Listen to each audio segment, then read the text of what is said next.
Eng ulug' va eng aziz bayram. Mamlakatimiz mustaqilligining 35 yilligi munosabati bilan yagona vatan, yagona xalq bo'lib yangi hayot va kelajak yaratamiz degan ezgu g'oya asosida xalqimizga xos mehr-oqibat va saxovat tadbirlari o'tkazilmoqda.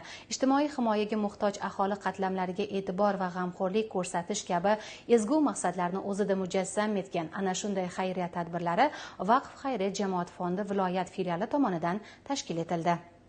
Mazkur tadbir Vaqf xayriya jamoat fondining Buxoro viloyati filiali hamda saxovatpesha tadbirkor va homiylar hamkorligida o'tkazildi. Tadbirda so'z olganlar bolajonlarni samimiy muborakbod etib, ularga mustahkam sog'lik, baxtli bolalik va porloq kelajak tiladilar. Shuningdek, ertamiz egalari bo'lgan yosh avlodning komil inson bo'lib voyaga yetishiga katta ishonch bildirildi. Tadbir davomida bolajonlar uchun milliy qadriyatlarimizga xos to'kin dasturxon yozilib, ularning ko'nglini xushnud etadigan turli dasturlar tashkil etildi. Homiylar tomonidan taqdim etilgan esdalik sovg'alar esa bolajonlarning quvonchiga sabab bo'ldi. Sovg'alarning har biri bolajonlarning muayyan ehtiyojlarini qondirish bilan birga ularga ko'rsatilayotgan mehr va e'tiborning yorqin namunasidir. Ayniqsa, ijtimoiy himoyaga muhtoj oilalar farzandlariga g'amxo'rlik ko'rsatish, ularning quvonchiga sherik bo'lish, orzu-niyatlarini qo'llab-quvvatlash jamiyatimizda insonparvarlik, mehr-oqibat va o'zaro hamjihatlik muhitini yanada mustahkamlashda muhim ahamiyat kasb etadi. Mustaqilligimizning 35 yilligi munosabati bilan 35 nafar bolalarimizni sunnat to'ylari, quvonchlari va ularning shodliklarini guvohi bo'ldik. Albatta, ularning yuzidagi bo'lgan tabassum, ularning quvonchi, ularning ota-onalari, bobo-buvilarning yuzidagi tabassumni ko'rib hamma ham hayratlandi, xursand bo'ldi, zavqlandi, bayram ustida bayram bo'ldi.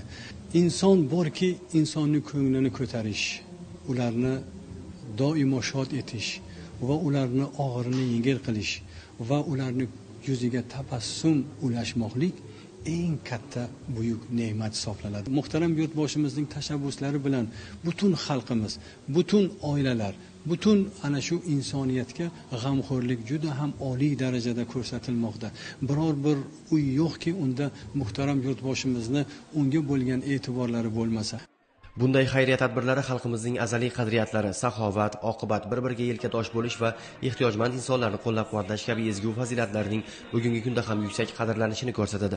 Bag'ri keng va saxovatpesha xalqimiz jannat makon yurtimizda yosh avlodning sog'lom, bilimli, ma'nan yetuk va baxtli bo'lib ulg'ayishi uchun keng imkoniyatlar yaratilmoqda. Bu esa mamlakatimizda inson manfaatlari, ayniqsa farzandlar kamoloti va ularning kelajagiga yuksak e'tibor qaratilayotganining amaliy tasdig'idir. Albatta bu xursandchiliklar, bayram ustida bayramlar, mana mustaqillik arafasida turibmiz. Boshimizni bu yo'lda, ishni boshida tashabbuslari bilan, ya'ni mana shu vaqf fondiga alohida berilayotgan e'tiborlaridan bugun bizlar ham ulardan shijoat olib bu tadbirlarni ko'paytiryapmiz. Ya'ni homiylar bilan, shu yurtdoshlarimiz bilan birgalikda shu ehson ishlarini, yaxshiliklarini kam ta'minlangan oilalarga mana shunday ulashyapmiz.